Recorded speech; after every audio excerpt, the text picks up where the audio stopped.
Hello students, welcome you all on CSC subject wise. बच्चे last lecture में हमने Mealy Moore and then conversion of Mealy to Moore and Moore to Mealy को cover किया था, right. आज हम अपना नेक्स्ट टॉपिक स्टार्ट कर रहे हैं, that is applications of FA and limitations of FA. सबसे पहले हम एप्लीकेशंस की बात करें कि एफए मेरा कहाँ यूज़ होता है, एफए की एप्लीकेशंस क्या है।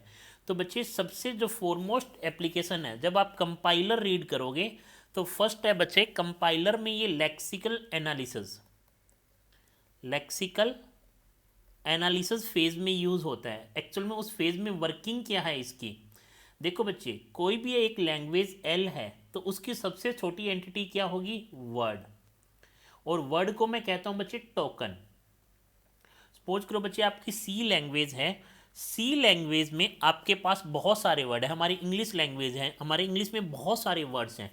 बट सपोज करो बच्चे आपने कहीं ना कहीं एक वर्ड लिख दिया ट्रिपल ए, राइट। अब बच्चे ये इंग्लिश का तो वर्ड नहीं है, इट मीन्स ये जो वर्ड है या ये जो टोकन है ये रॉन्ग है। तो with the help of F A बच्चे मैं ये आइडेंटिफाई कर सकता हूँ कि अगर ये गिवन लैंग्वेज है, एक गिवन लैंग्वेज का मेरे पास एक ऑटोमेटा है, तो उस ऑटोमेटा पे ये जो स्ट्रिंग है या ये जो वर्ड है ये मेंबर है या नहीं है। इट मीन्स बच्चे लेक्सिकल एनालिसिस का क्या काम है, टोकन को जनरेट करना, वर्ड को जनरेट करना या आइडेंटिफाई करना, रिकॉग्नाइज करना कि ये जो वर्ड है, ये जो इनपुट है, ये आपका वैलिड इनपुट है या नहीं है, राइट। इट मीन्स आप ये कह सकते हो कि लेक्सिक एफ ए का एप्लीकेशन क्या है बच्चे, स्पेल चेकिंग में, स्पेल चेकिंग में, राइट, स्पेल चेकिंग में। और हम ये भी कह सकते हैं बच्चे वर्ड को प्रोसेस करने में। आपने कई बार देखा होगा कि बच्चे जब भी आपको कुछ सर्च करना होता है आपको पीसी में, तो आप सर्चिंग विंडो पे कुछ न कुछ टाइप करते हो, राइट, कुछ न कुछ टाइप करते हो। जब भी बच्चे कुछ न कुछ टाइप करते हो, लाइक ALGO, आपने एल्गो या TOC टाइप किया, तो बच्चे जितने भी फोल्डर्स उस फाइल में हैं एल्गो के नाम से, वो सारे आपके सामने आ जाएंगे। तो ये क्या हो रहा है बच्चे, एल्गो जो भी आपने सर्च किया तो वर्ड को प्रोसेस करने में, टेक्स्ट डॉक्यूमेंट में बच्चे आपने कुछ लिखा तो वो सारे वर्ड्स मार्क हो जाएंगे हाइलाइटर से, राइट। नेक्स्ट क्या है बच्चे इसका, टेक्स्ट एडिटर भी कह सकते हो, टेक्स्ट एडिटर में, राइट। नेक्स्ट देखो बच्चे इसका जो अगेन एक बहुत इंपॉर्टेंट यूज है वो है बच्चे डिजिटल सर्किट में। डिजिटल सर्किट में हमने देखा था बच्चे एफ एज ट्रांसड्यूसर और आउटपुट जनरेटर, वहाँ हम क्या यूज़ कर रहे हैं, digital circuit. Digital circuit example की बात करें बच्चे, लाइक ट्रैफिक लाइट बच्चे, और हम कह सकते हैं लाइक सीक्वेंशियल सर्किट में, जब आप फ्लिप फ्लॉप और सीक्वेंशियल सर्किट और कम्बिनेशनल सर्किट रीड करोगे तो बच्चे वहाँ पे हमारा digital circuit means F A he use होता है। इट मीन्स बच्चे जब भी आपके पास कुछ फिक्स नंबर ऑफ आउटपुट हो, मीन्स फाइनाइट आउटपुट आपको प्रेजेंट करने हो, तो उस केस में हमेशा हमारा फाइनाइट ऑटोमेटा ही यूज होगा। आ रहा है बच्चे समझ में। ट्रैफिक लाइट में फाइनाइट है बच्चे चीज़ें, 1 सेकंड के लिए 60 सेकंड, राइट। तो बच्चे वहाँ पे डिजिटल सर्किट ही यूज़ होगा। आपको बच्चे फ़ैन ऑन या ऑफ करना है, ऑन करना है 1 आ जाएगा आउटपुट, ऑफ करना है 0 आउटपुट आ जाएगा। तो अगेन स्विच में भी क्या यूज़ हो रहा है, हमारा एफ ए ही यूज़ हो रहा है। अलग अलग स्टेट पे क्या, किस इनपुट पे कौन सा आउटपुट देना है बच्चे, राइट। तो डिजिटल सर्किट में हमारा यूज़ हो सकता है, स्पेल चेकिंग में है बच्चे, टोकन्स में है। तो ये बेसिक इसकी एप्लीकेशंस है बच्चे।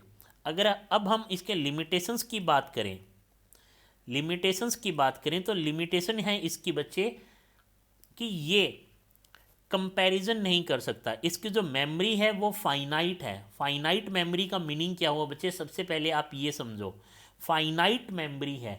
और हम कह सकते हैं इनफाइनाइट मेमोरी है बट कोई ऑक्सिलरी मेमोरी नहीं है, it means no auxiliary memory. इसका मीनिंग क्या हुआ बच्चे, देखो हमने बच्चे कोई एक लैंग्वेज है हमारी A*B*, इसका ऑटोमेटा बनाया, राइट। इसका ऑटोमेटा कैसे था बच्चे, A*B फिर B*, राइट, यही था। अब देखो बच्चे कोई स्ट्रिंग आई, देखो अगर आपने इस लूप को ट्रेस किया, समझने की कोशिश करना बच्चे, कैसे है इसमें फाइनाइट मेमोरी, कैसे है, कैसे ऑक्सिलरी एक्स्ट्रा मेमोरी नहीं है, ये चीज़ समझने की कोशिश करो बच्चे। अगर आपने यहाँ पे एक बार ए को लिया तो ए आया बच्चे, फिर एक बार ए को लिया तो एक ए दूसरा भी आ गया, एक बार ए को लिया ए, इट मीन्स इस स्टेट पे आप बहुत सारी चीज़ें स्टोर कर सकते हो। ए भी है, डबल ए अगर आया तो डबल ए भी यहाँ ट्रेस कर सकते हो, ट्रिपल ए भी, फोर ए भी। अब देखो बच्चे, आपने ए बी, तो यहाँ क्या आ गया ए बी, यहाँ आया ए बी, ए बी, यहाँ आया ए बी, ए बी। अब बच्चे सिर्फ जो चीज़ आप लेके स्टेट पे जा रहे हो, इस स्टेट पे सिर्फ वही चीज़ ही स्टोर हो रही है, राइट। अगर आप ए बी लेके आए हो तो ए बी, ए बी लेके आए हो तो ए बी, अगर डबल ए बी लेके आए हो तो double A B, triple A लेके आए हो तो ट्रिपल ए बी, राइट। तो बच्चे सिर्फ जो भी चीज़ें आप याद रख रहे हो या मेमोरी है वो किस फॉर्म में है, स्टेट की फॉर्म में है। अब बच्चे देख लो, अगर आपके पास एक लैंग्वेज है ए की पावर एन, बी की power N, N is greater than equal to 1, right. इस चीज में ए स्टार बी स्टार, आप क्योंकि आपको कोई भी चीजें याद नहीं रखनी है कि कितना ए आया है कितना बी आया है, तो आपके लिए स्टेट की मेमोरी इनफ है। बट बच्चे अगर आप ये कहते हो कि ये सेम फाइनाइट ऑटोमेटा है, तो यहाँ मेमोरी एक्स्ट्रा की क्या ज़रूरत है। देखो बच्चे, अगर आप यहाँ डबल ए लेके आए हो फिर बी लेके आए हो, राइट, डबल ए लेके भी आ सकते हो, ट्रिपल ए लेके भी आ सकते हो, 4 टाइम ए लेके भी यहाँ बी, 4 टाइम ए और बी लेके भी आ सकते हो, राइट। इट मीन्स बच्चे एट ए टाइम किसी स्टेट पे आप फिक्स चीज़ें ही याद करके रख सकते हो, फिक्स चीज़ों की मेमोरी है, राइट। आप ये कह सकते हो कि सर लूप है तो ये तो कितनी भी चीज़ें रख सकते हैं, हाँ, बट एट ए टाइम कुछ फिक्स चीज़ें ही हैं आपके पास, राइट। बट अगर ए एन बी एन है बच्चे, इस केस में आपको ये नहीं कि रैंडम लूप चाहिए, एज वेल एज आपको ये भी याद रखना होगा कि कितना ए मैं अभी तक ट्रेस कर चुका हूँ और इसके इक्वलेंट ही नेक्स्ट आपको उतने ही बी चाहिए, राइट। बट फाइनाइट ऑटोमेटा में आपके पास किस चीज़ की इंफॉर्मेशन है, आपके पास सिर्फ एक ही चीज़ की इंफॉर्मेशन है कि आप ये इनपुट रीड करके इस स्टेट पे आ चुके हो, कोई इनपुट रीड करके इस स्टेट पे आ चुके हो।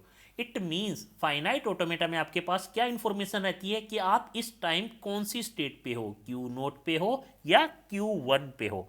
इसके अलावा आपके पास बहुत और कोई भी चीज़ें नहीं रहती बच्चे, कोई भी और इन्फॉर्मेशन नहीं रहती।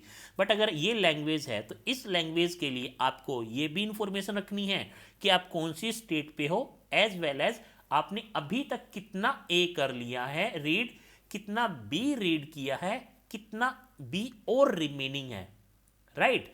तो ये चीज़ें आपको स्टोर करने के लिए कुछ एक्स्ट्रा स्पेस चाहिए, extra space in the form of stack, Q, link list, tree, कुछ भी हो सकता है बच्चे। वो डिपेंड करता है कि मेरी प्रॉब्लम स्टेटमेंट क्या है और मुझे एक्स्ट्रा स्पेस किस फॉर्म में चाहिए, राइट। तो बच्चे हम इसको डिस्कस करेंगे हमारे नेक्स्ट चैप्टर में जब हम पुश डाउन ऑटोमेटा को रीड करेंगे। तो लिमिटेशंस क्या है, इसके पास फाइनाइट मेमोरी है और मेमोरी में क्या इंफॉर्मेशन है कि एट प्रेजेंट मैं कौन सी स्टेट पे हूँ, राइट। तो बच्चे ये चीज़ है मेरे पास फाइनाइट ऑटोमेटा में, कोई ऑक्सिलरी मेमोरी नहीं है और सिर्फ फाइनाइट मेमोरी है।